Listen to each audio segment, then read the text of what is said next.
Ladies and gentlemen, podcasting since 2005.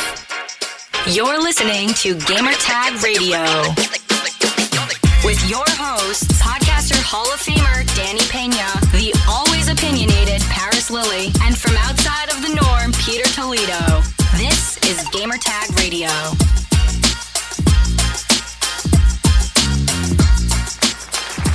Now you're listening to Gamertag Radio episode 1018. This is your host, Danny Pena, podcasting live from New York City to the world.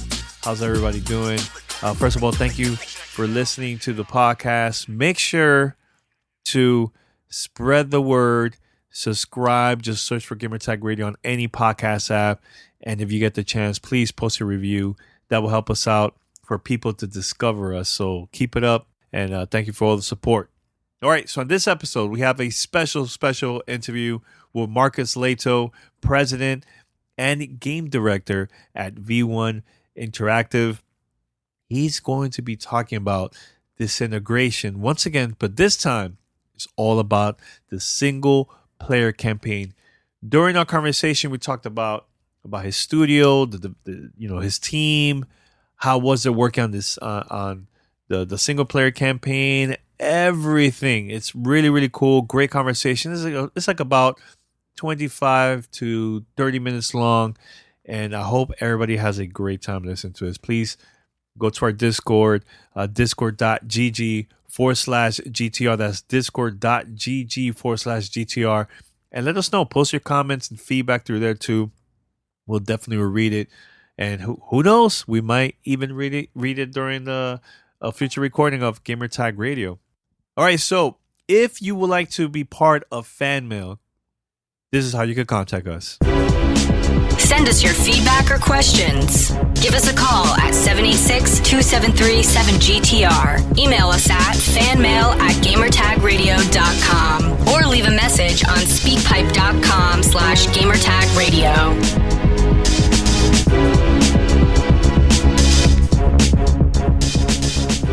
Make sure to hit us up, fanmail@gamertagradio.com, or call us, or Discord once again. And we will use your content, your voice messages, email. We'll read it or play on the podcast. And that will help us also to create better content, because you guys, the listeners, always come with some great questions for us, man. So keep it up. The next episode, we're definitely going to have voicemails and the emails for GTR. So stay tuned on that. All right, so I'm going to play my interview with Marcus Lehto, and once we come back here, we're going to wrap it up. This is Gamertag Radio. Voicemail at 786-2737-GTR. All right. Hey, this is Marcus Lehto. I'm the president and creative director at V1 Interactive, and I'm excited to start talking more about Disintegration, in particular, the story campaign that we'll be talking a lot more about. Yeah, Marcus. So let's start with this, man. So I'm used to seeing a lot of the companies always showing their campaign, and then they talk about a little bit more about the multiplayer. Why you guys decided to show the multiplayer first and then talk about the campaign? That's a good question. It's primarily because, multiplayer, while it's let me back up a little bit. While we started out with campaign, absolutely, that's where the roots of the game were formed. Mm-hmm. We started building the multiplayer component as well soon thereafter. The multiplayer component is a much more complex organism with regards to the moving parts in it, because it's not only got a variety of different crews, each with their own role in combat, each gameplay mode has its own gameplay mechanics associated with it. We're all with the networking online and all of those components working seamless together on all the platforms.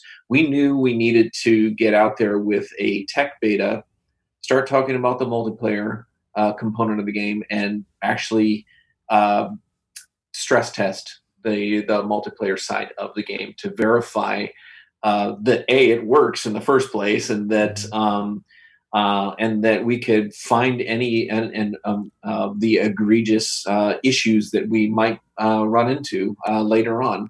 So it was a really valuable time for us to get the game out there in the wild for a short period of time and get as much analytical data out of it as we possibly could, which was super useful for us to bring back into the game for revision as we move forward and finish the game out. And that affected both multiplayer as well as the campaign side of things, because they're kind of like mutually tied together.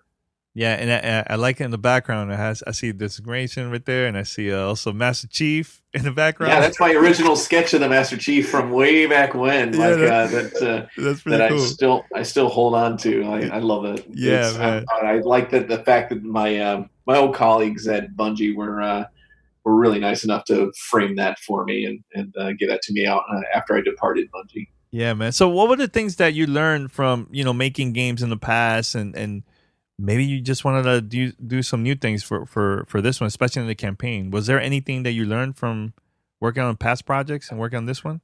Oh yeah, from working at Bungie, starting on the Myth, the Fallen Lords gameplay franchise, and then kicking off Halo throughout its entire stretch with Bungie.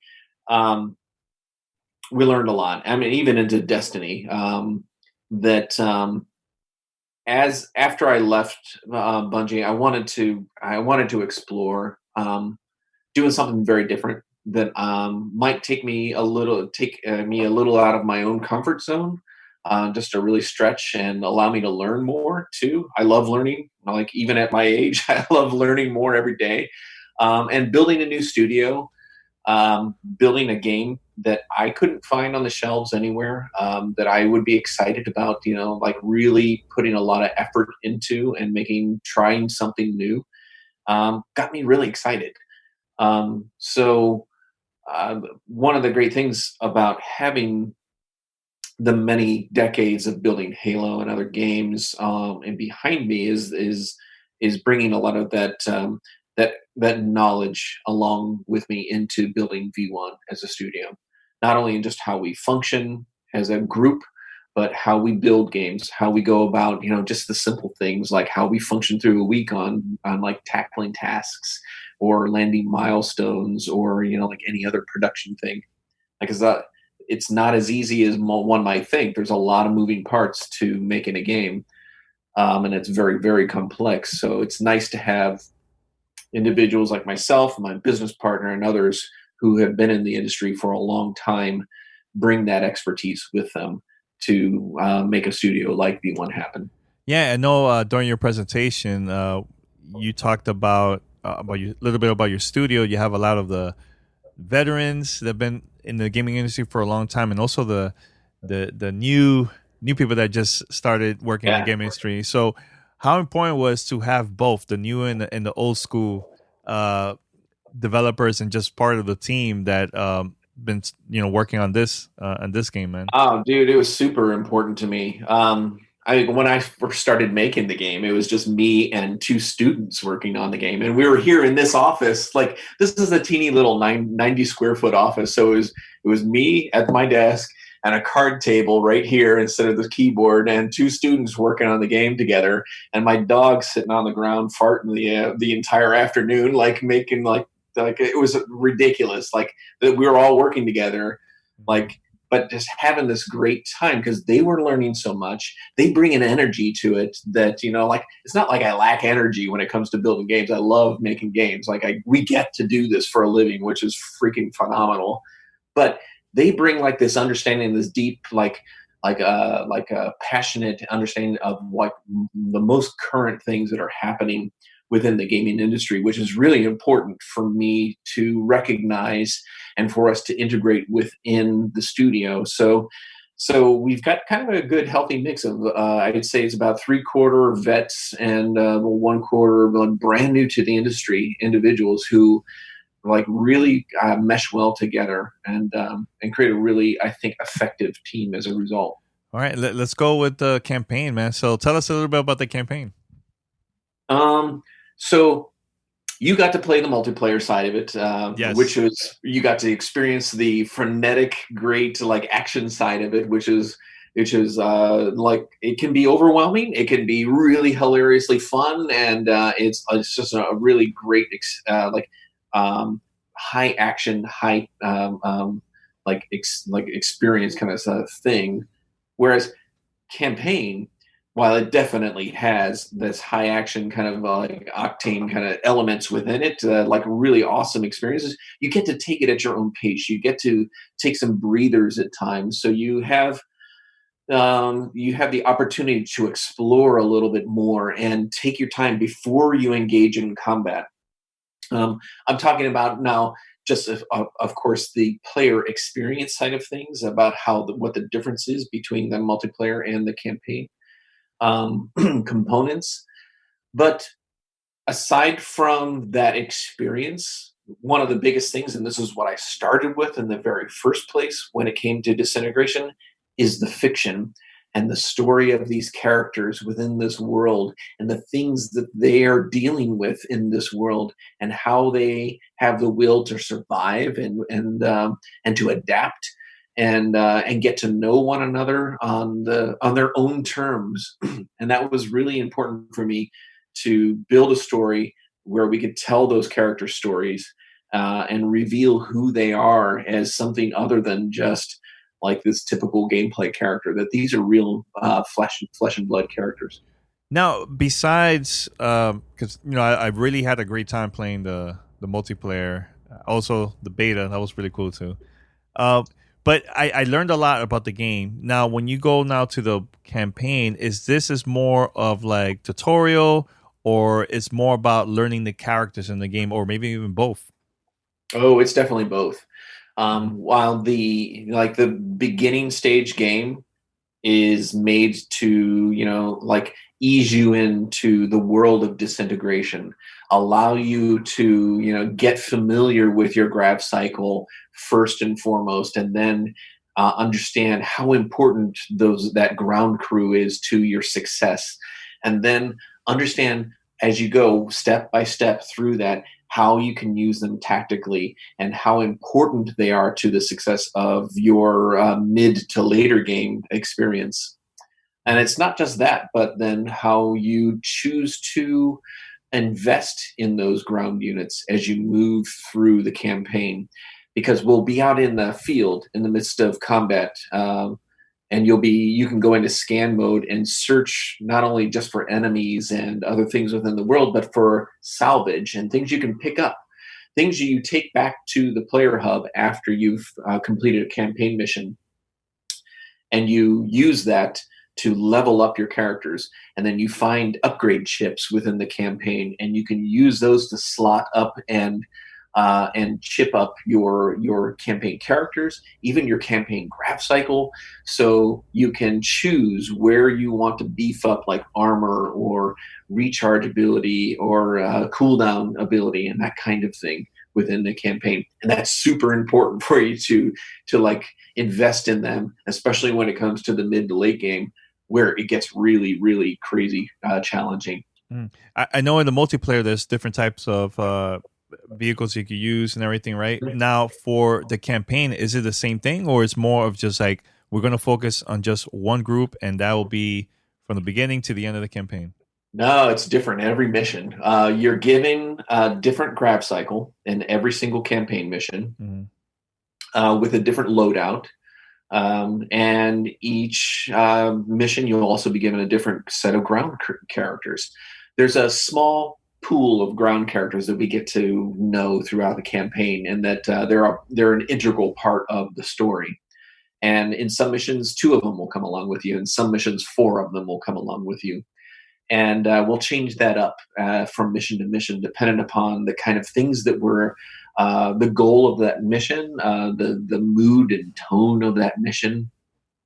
There's even some missions where you go it alone for a short period of time, where it's just you and the grab cycle.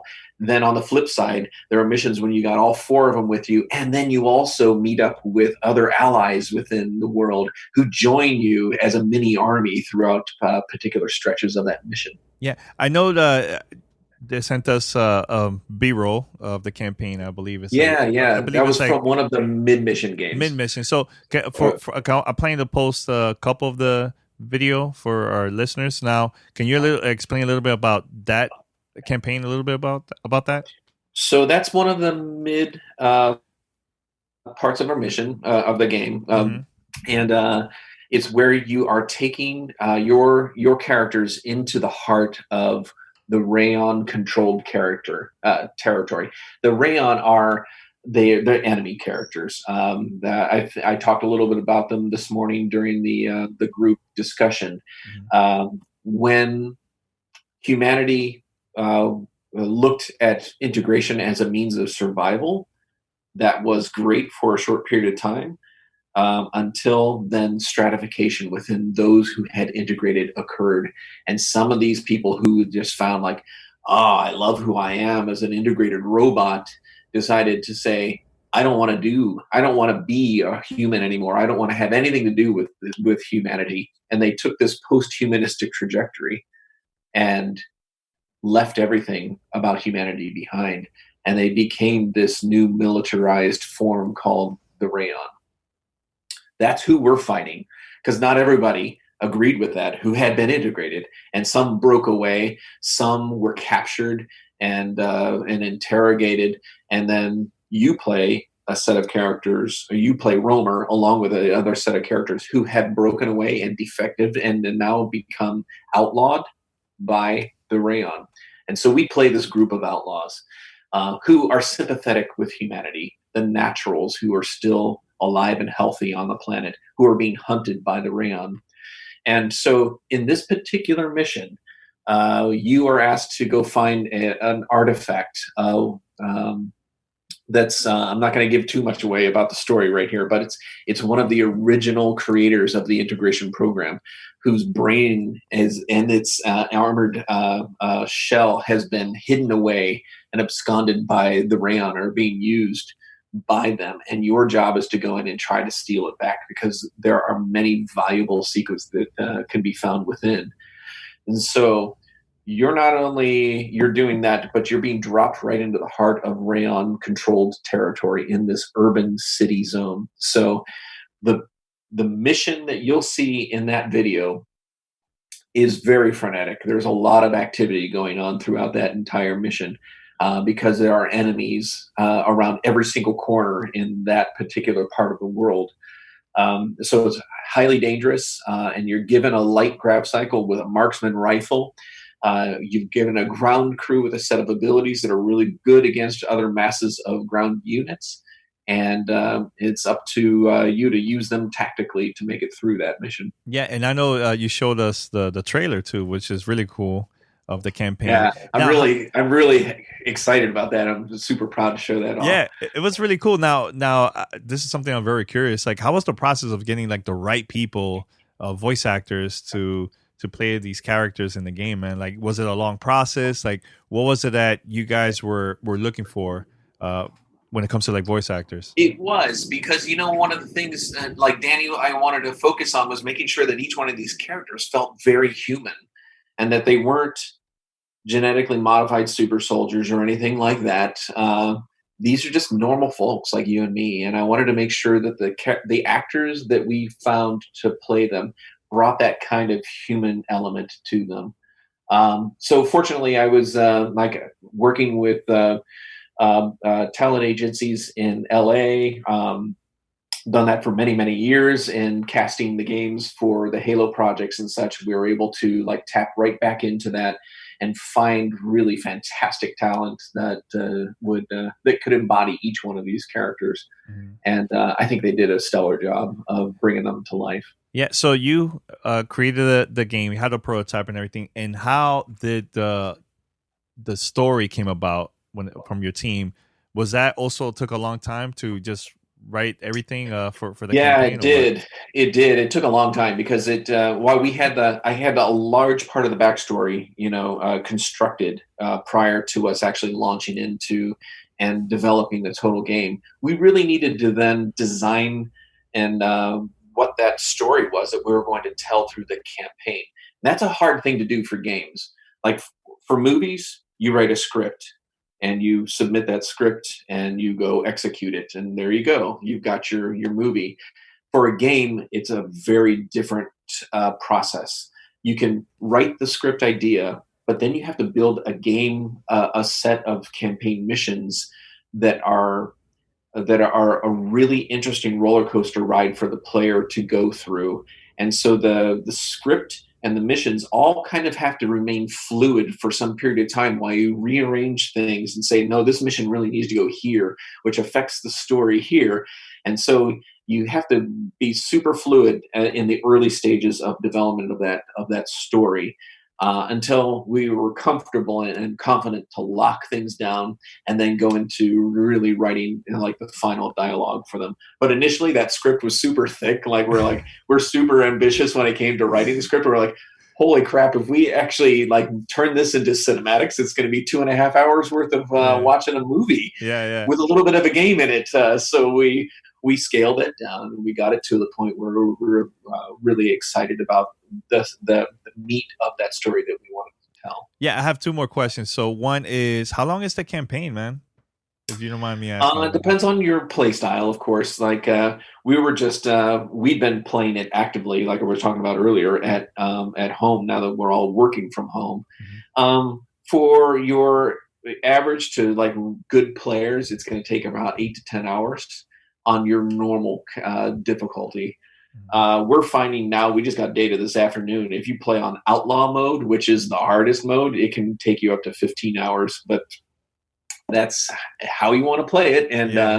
And I prefer to play it on Maverick is like our hard mode, and then Outlaw is our legendary, ridiculous mode. It's hilariously hard, but it brings a all new challenge to it. Now that said, you could play it on story mode too, which is totally cool if that's what you want to do, and just experience the game and the story itself without a whole lot of effort trying to get through each one of the combat scenarios. Yeah, I mean, there's going to be people that just love just the story. They don't care about the difficulty, and there's some that they want a challenge. So hey, it's up to them, right? Yeah, so heck yeah. And I can't tell you how many people have been just elated with the idea that there is finally a story campaign to jump into, and a universe that they can kind of immerse themselves in. Yeah. Now that's always been really important to me when it came to development of any game. Yeah. Yeah. There's people that just love to go straight to the multiplayer. They don't even bother playing the campaign. But that's true. I'm one of those that I love to play the campaign first, and then I'll go to the multiplayer. So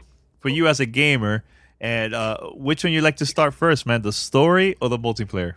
I always go into the story first. I mean, that's where I find, I understand what the characters are about. I understand what the world is about. I understand a lot more context to how things work. And if you do that, and then you go in and play multiplayer, you'll see why the multiplayer crews actually make fictional sense in the game, and how they're woven into the fabric of the universe. Yeah, and I agree with that, because I feel I'm connected more with these characters too, man. So I'll learn more about them. I know why this is happening. Okay, I get it. Yeah, it's awesome. So I appreciate that. Thank you, Dan. Yeah. It's true. Now, to wrap this up, campaign, there's not going to be levels in the multiplayer. This is totally separate, right? Yeah, totally separate. The multiplayer levels themselves, while they use a lot of the elements of the campaign, like the palettes, the stylistic and thematic palettes, they are their own thing. They're designed specifically for those multiplayer game modes. All right, cool, Marcus. So you want to mention if people want more information about the game, where it's the best place to go, and any release date. We need to know when this game is coming out. So that's going to be released TBD coming up soon. All right. As far as the information there, but you can go to disintegration.com, or you can go to v1interactive.com or the Private Division website. All will take you links to the actual game, and more information about the game. Yeah, cool. Well, one more thing, man. I was online when the beta came out, right? And I think it was I can't remember. It was a picture of when the beta launched and it was like a group of you like celebrating at the studio and seeing the reaction when everybody was like playing for the first time. How was that moment for you guys that've been working for this game for like so long? Oh my God, we were terrified and excited at the same time. We were like, is this actually going to work? Is everything just going to blow up in front of our face? And that's what we were worried about. But that's why we were doing the tech beta in the first place, is to just make sure that things will work and stress test it and figure out like how to load the servers and that kind of stuff. So when we actually saw people get in and play, I think it was the first time I'd actually taken a deep breath for real. And like felt some amount of comfort within me, because I was so nervous about people playing the game and it working, and that people like actually enjoyed it, which was just a great cherry on top. Yeah, it was cool. It was cool seeing that picture, man. It was awesome to see that, man. And I could tell that it was something really important for you guys, man. So congratulations, man. I can't wait for the game. Thank you, Danny. Appreciate it. Yeah, and anybody listening to this, man, make sure to hit them up, because you're very open on Twitter. So you want to mention your Twitter if people want to follow you? You can follow me at game_fabricator, Fabricator on Twitter. I love to chime in there and ask me questions, anything. I love to talk to people. Yeah, definitely, man. All right, Marcus, man, thanks a lot, man, for the interview, man. Thank you for taking your time, man. My pleasure. All right. Stay healthy, okay? Yeah. All right. This is Gamertag Radio. Voicemail at 786-2737-GTR.